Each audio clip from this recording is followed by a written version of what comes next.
News live time के लिए मैं हूं आपके साथ नबील अख्तर। जो सर्दी बढ़ रही है, दिल्ली में किसान भी बढ़ते जा रहे हैं। सर्दी के साथ साथ किसानों के इरादे भी मजबूत होते जा रहे हैं। कल किसानों ने 17 दिनों के प्रदर्शन के बाद हरियाणा, पंजाब और उत्तर प्रदेश के कई टोल प्लाजाओं पर अपना कब्जा कर लिया।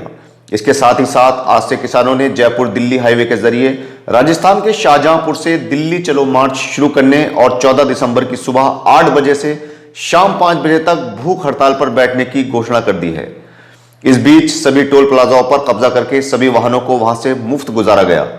कई टोल पर किसानों ने इंटरनेट भी ठप कर दिया, जिससे फास्टैग ने भी काम नहीं किया।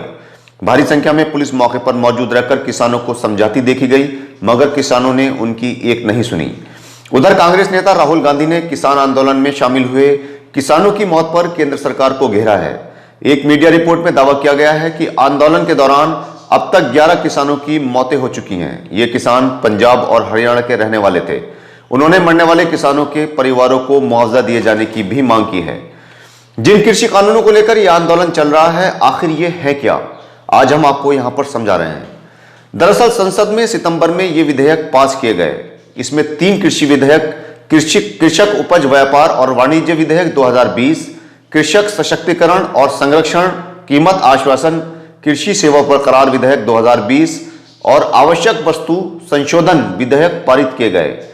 इन विधेयकों के विरोध में उसी दिन से पंजाब से कृषि आंदोलन ने अपने पैर पसारे थे। पंजाब में 31 कृषि संगठनों ने राज्य को पूरी तरह से बंद कर दिया।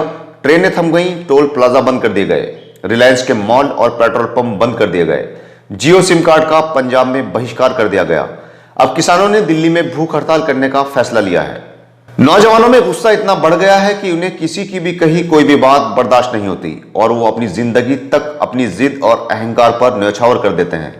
एक ऐसा ही मामला सामने आया है बिजनौर के गांव धर्मनगरी में, जहां पर अपने सगे भाई की बारात में डांस करने से रोकने पर एक लड़के ने आम के पेड़ से लटक कर अपनी जान दे दी, जिससे शादी की खुशियां देखते ही देखते मातम में तब्दील हो गईं।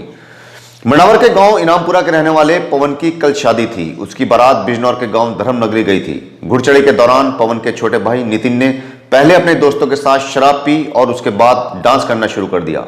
जब शराब अंदर होती है तो अंदर का सब कुछ बाहर आ जाता है और युवा अपने आप को जेम्स बॉन्ड समझने लगते हैं। वही हालात डांस के दौरान पैदा हो गए और कुछ अफरा तफरी का सा माहौल बनने लगा। तो परिवार के लोगों ने नितिन को डांस न करने को कहा और डांट कर वहां से हटा लिया। बस यही बात उसे नागवार गुजरी। परिवार को नहीं मालूम था कि यह बात उसे इतनी बुरी लगेगी कि वो अपनी जिंदगी ही खत्म कर लेगा। परिवार वाले शादी की बाकी रस्मों में बिजी हो गए और नितिन वहां से चला गया। बाद में नितिन को तलाश किया गया, मगर वो नहीं मिला। कल सुबह बेगावाला पुलिस को सूचना मिली कि धर्मनगरी से चंदपुरी को जाने वाले रास्ते पर पेड़ से एक युवक का शव लटक रहा है। पुलिस ने मौके पर जाकर देखा तो उसकी पहचान नितिन के रूप में हुई। उसके गले में उसी की शर्ट का फंदा लगा हुआ था। पुलिस ने शव को नीचे उतरवाया और पोस्टमार्टम के लिए भिजवा दिया। दूसरी ओर चांदपुर से खबर मिली है कि वहां के गांव शेखपुरा के रहने वाले श्याम सिंह ने किसी बात से खीन होकर जहर खा लिया, जिससे उसकी हालत बिगड़ने लगी। उसे तुरंत अस्पताल में भर्ती करवाया गया, जहां इलाज के दौरान उसकी मौत हो गई। मौके पर पहुंची पुलिस ने पंचनामा भरकर उसके शव को पोस्टमार्टम के लिए भेज दिया है। अब डॉक्टरों को सरकारी नौकरी छोड़ने पर 1 करोड़ रुपयों का जुर्माना सरकार को देना होगा।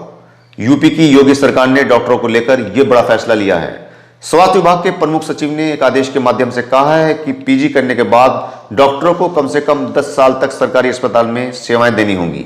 इस बीच अगर डॉक्टर अपनी नौकरी छोड़ते हैं तो उन्हें 1 करोड़ रुपए सरकार को देने होंगे। सरकार ने यह फैसला सरकारी अस्पतालों में डॉक्टरों की कमी को देखते हुए लिया है। सरकार ने कहा है कि ग्रामीण इलाकों में सरकारी नौकरी करने वालों को 1 साल नौकरी करने पर एमबीबीएस डॉक्टर को नीट पीजी परीक्षा में प्रवेश परीक्षा में 10 अंकों की छूट, 2 साल नौकरी करने वालों को 20 अंकों की और 3 साल तक नौकरी करने वालों को 30 नंबर तक की छूट भी दी जाएगी। सरकार ने यह फैसला डॉक्टरों की सरकारी नौकरी में कम दिलचस्पी को देखते हुए लिया है। आज उस जमाने में जब भाई भाई का दुश्मन बना हुआ है और एक भाई दूसरे भाई की सूरत भी नहीं देखना चाहता, अभी भी कुछ परिवार ऐसे हैं जहां पर अच्छे संस्कारों के चलते भाइयों में आपस में इतना प्यार है कि एक भाई की मौत की खबर से दूसरे भाई की मौत तक हो जाती है। एक ऐसा ही मामला सामने आया है नेहटौर में, जहां पर छोटे भाई की मौत की खबर सुनकर बड़े भाई की भी मौत हो गई। गांव नरगदी के रहने वाले महेंद्र सिंह को अचानक खून की उल्टी हुई तो उन्हें डॉक्टरों को दिखाया गया, जहां डॉक्टरों ने उन्हें मृत घोषित कर दिया। जैसे ही महेंद्र सिंह की मौत की खबर रामजी मल को मिली, उनकी भी अचानक तबीयत बिगड़ी और उनकी भी मौत हो गई। दोनों भाइयों की मौत से परिवार में शोक की लहर दौड़ गई।